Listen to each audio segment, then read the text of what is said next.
Yo, what it is, what it isn't. You see me, I got my do-rag on. Side note, if you sweat like a beast like me, a do-rag definitely soaks up a lot of sweat. But today is leg day. I just wanted to talk real quick before we hop in the gym. There's not going to be a whole lot of talking today, a lot of explanation. I just really want to get this work in and, man, just get through the pain, the suffering, because you know how leg days are. It's one of the hardest days in the gym. So it's just definitely going to be a lot of recording. We'll see if I do any talking in it. I'll let you know.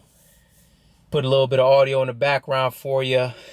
Also, too, I'll explain it now because we're going to actually start with the leg press. So usually I start with kickbacks, the kickback machine, the glute machine, whatever it is. Just kick your legs back just to work on those glutes. That's what I usually start with. But I don't like recording it because, I don't know. It just...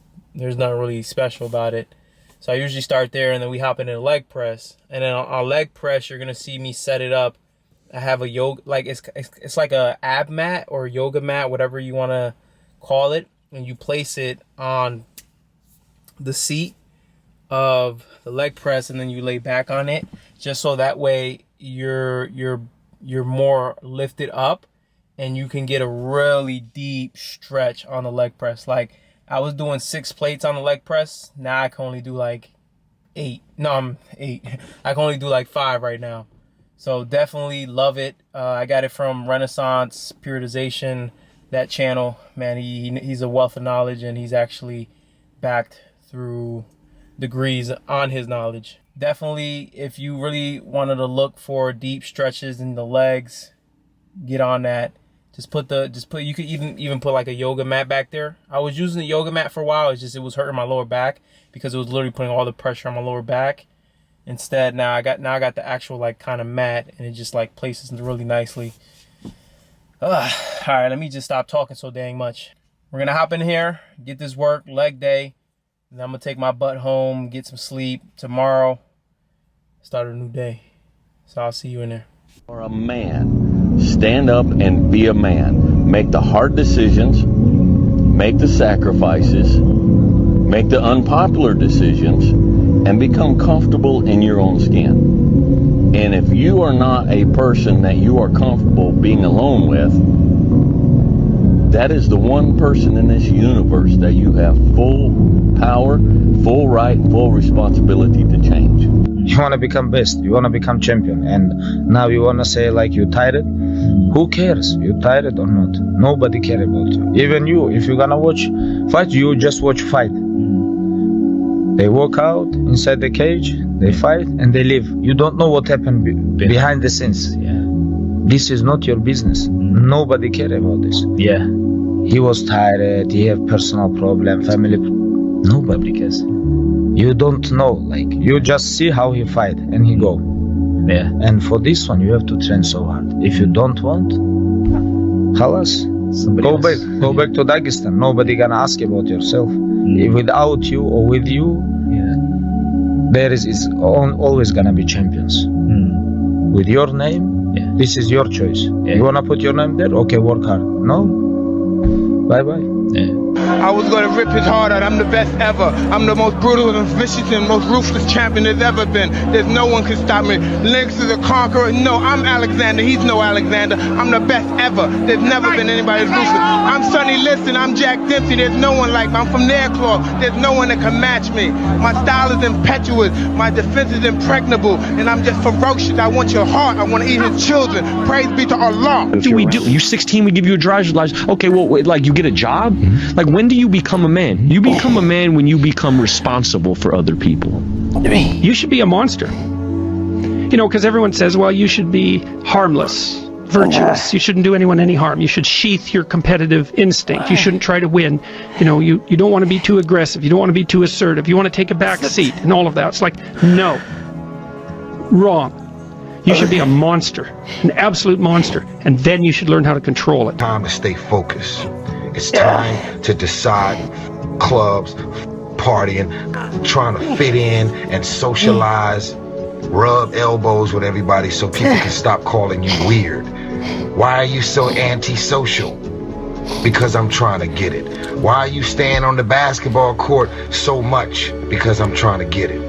Why are you out there practicing in the hot sun when ain't nobody else out there? Because I'm trying to get it.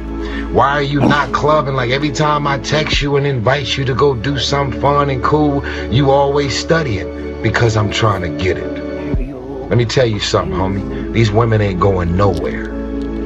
These clubs, these parties, all this shit ain't going nowhere.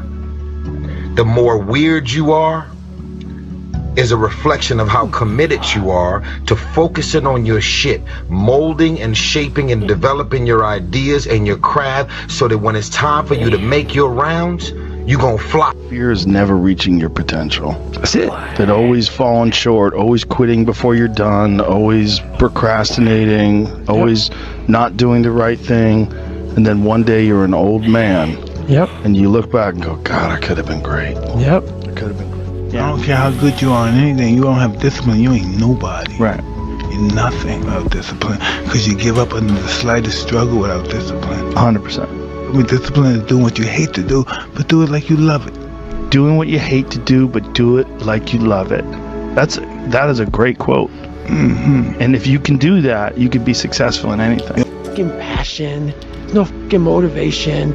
There's no, oh my God, man. It's every day of your life just doing. No passion by themselves, and they figure themselves out and say, God, this is gonna fucking suck. Where's passion when you're 300 pounds? Where's the motivation when you can't read and write? Where is it? So how did this happen? I just fucking did. I just did. I said, maybe at the end of this journey, there'll be something there for me. If not, I can read. If not, I'm 185 pounds. There's no magic potion. There's no, oh, let me wake up and look at some shit. No. All those words are overused. They're bullshit. It's all bullshit. Just do. You're living. How do you want to live? How do you want to die? How do you want to fucking be remembered? That's it. That's it. Period. Be the guy who embraces the ugly, the miserable. Be the guy who embraces hard work, the grind. Don't be afraid of being hurt. Don't be afraid of sacrificing some blood. We're not on this stage just because of talent or ability. We're up here because of 4 a.m. We're up here because of 2-a-days or 5-a-days. We're up here because we had a dream and let nothing stand in our way. If anything tried to bring us down, we used it to make us stronger.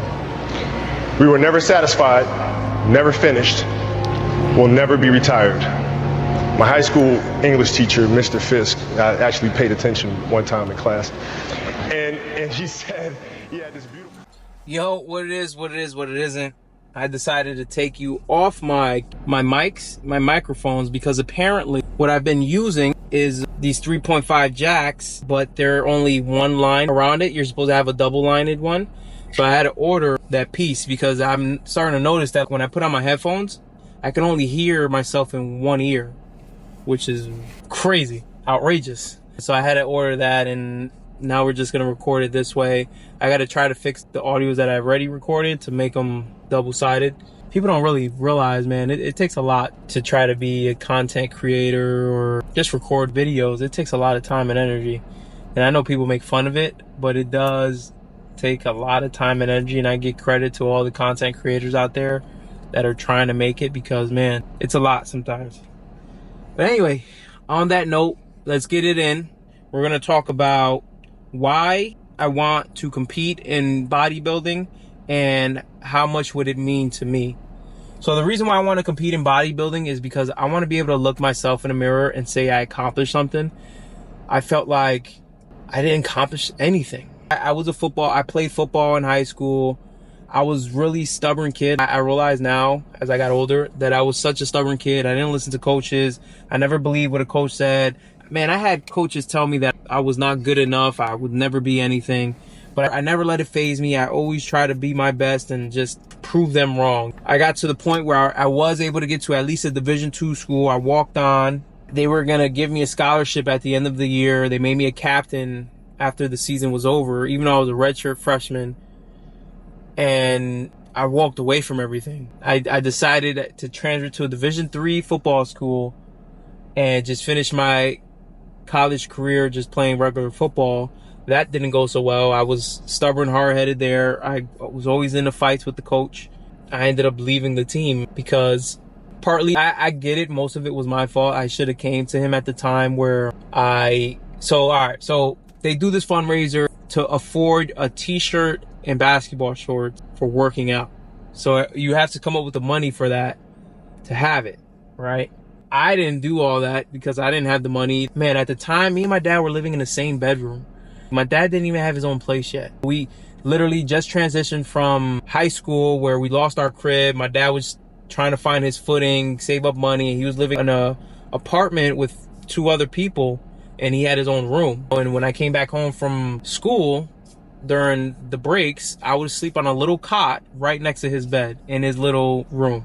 Let's just go back to the story. So the coach was like, I told the coach, they gave me the stuff, and I went up to the head coach and I said, hey, do I have to pay for this stuff? Because I don't have the money for this. And he's like, you got to pay. You had all year. You didn't reach out to nobody, X, Y, and Z. And meanwhile, at the time, I was already climbing up the ranks. I worked my ass off in the summer. I got leaner. I got faster. I started using my vision to make decisions when I'm running the ball. So I was moving up the ranks of starting almost. And I made an executive decision and was like, so I left the shirt and shorts by his door and I left. I walked out.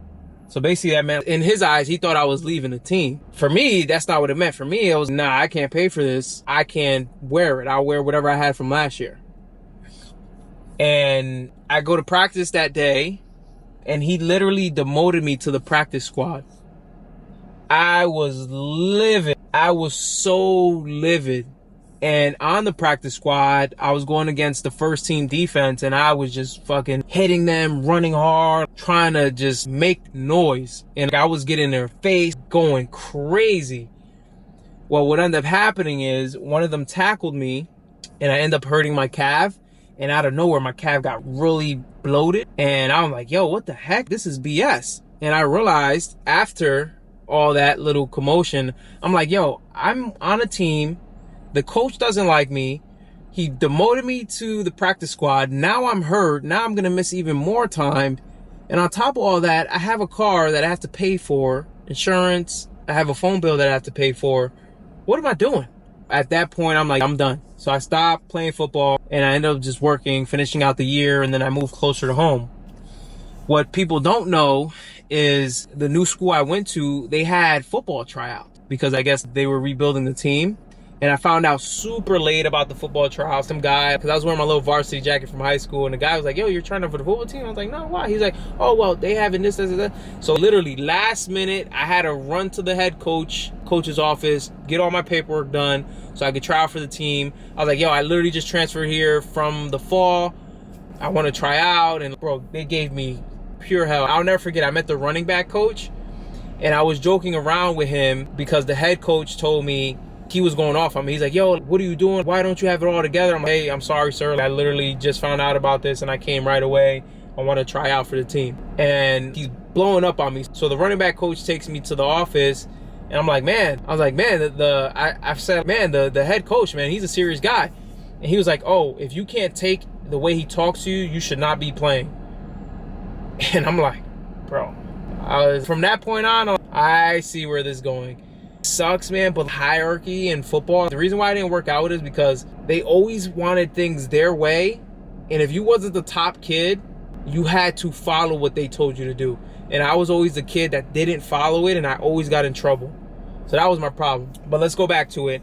So I ended up trying out. I didn't make the team, and that was it for me. I was like, hey, I at least want to try one more time and see if this football thing is it. And if it's not it, if I don't make this team, then I'm done. And honestly, it was a blessing because then it started making me think and use my brain in different ways on how to make money and try to become successful and the route to go and X, Y, and Z. So I'm forever grateful. But let's bring this back to the question. And the question was, why I want to compete in bodybuilding and how much it would mean to myself. So from my little football journey story that you just heard, Competing for me means a lot because I feel like I've done something. I've accomplished something. I failed with football, and it sucks because all I had to do was just stay at that first school I went to, play 1 year, get my highlights up, continue training with the training regimen I was on, and I would have probably went maybe lower D1 AA something, or even a better D2 school. That's the route I could have gone. However, because I was stubborn and didn't listen, I ended up where I ended up. So for me, competing means the world to me because I want to prove to myself that I can accomplish something. I feel like I haven't accomplished anything. I love my girl. She tells me, man, you've accomplished X, Y, and Z. I have a career that I would never lose this job. I would probably have to lose my home again. I have enough money to buy a home, and I have all those things, right? But for me, I don't see that. I see, man, my dad is still working and he's 64 years old. I see the kid who was 18 years old, or I'm sorry, who was 17 years old, and him and his dad getting evicted literally 3 months from graduating high school. So that's what I see. I see that kid that's still chasing that dream, still trying to make money and still trying to be his best, because that's what I've wanted because of the circumstances I went through. You know what I'm saying? So for me, competing in bodybuilding would mean the world, because now I can say, yo, I accomplished this physique. I accomplished this body. I gave it every ounce in me, because competing in bodybuilding is going to take every single thing in you, because when it gets hard, bulking up, lifting heavy weights is the easy part. But when it gets hard, when you're prepping for a show, when you're hungry, when you're tired, when you're groggy, when you're so hungry it's keeping you up at night, those things, and you're still able to step on stage and compete, bro, that's something that I can look myself in the mirror and be like, yo, I'm proud of you. You did that. Hey, you may have not won anything, but at least you did it. And that's my message, man. Do it. Look yourself in the mirror. If you're happy with what you see, yo, I am ecstatic for you, because, man, at least you know that you're happy with yourself. But if you're the other person, if you're like me, who's not satisfied, who doesn't like what he sees, who sees the failure, who sees the kid that got evicted at 17, who sees the kid that had to struggle in poverty his whole life, luckily had a father that took care of him and provided a roof over his head as long as he could. If you see something like that and you want to change that, make the change. I promise you're never going to regret it, because you can at least say you've tried and you went after it. You did everything you could to make it happen. If it doesn't happen, hey, you tried, and now you can move on with your life and be happy. Sorry, I went on a little rant there, man. I got hyped up talking about my past. My past got me hyped. I'm ready to go get another workout in. But, man, wow. That was legit. That brought back some memories. Just a little quick side note, the leg day was phenomenal. We are getting carbs back in the body, so that's helping me push a little bit more, starting to increase my weight again. Unfortunately, it sucks with my digestive system. I'm taking Miralax right now, and every single day I have to take it. So it's literally making my farts smell like rotten eggs inside. I literally feel like I'm dying on the inside, rotting in the inside when I take this Miralax. But it's helping me poop, so I can't even knock it. And leg day was good. We didn't really talk. We just got it in and made it happen. I'm still thinking about what I said. But all right, let me go inside, man. I've already been here for 40 minutes just talking to you guys. This is part 2 of my recording. The first one got messed up. But on that note, if you don't like what you see, make the change. I'll talk to you next time. Peace.